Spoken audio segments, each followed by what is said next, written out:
great plant mulch bed. I'll be planting that soon. And then 2 peach tree mulch holes.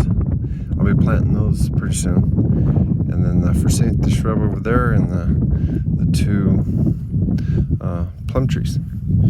And this is my strawberry patch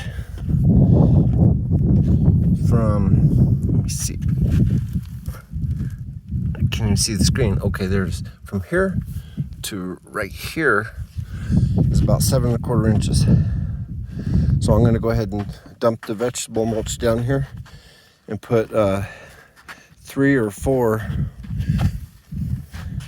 loads of chicken poo soil from the chicken yard.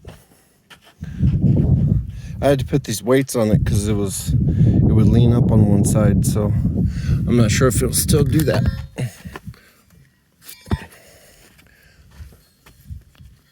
Now that I got all the wood on there, and I use 6-inch screws.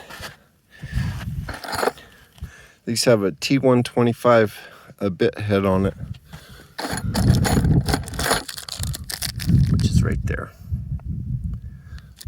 Those are like $22 or $19 actually and change for 50 of them on Amazon.com.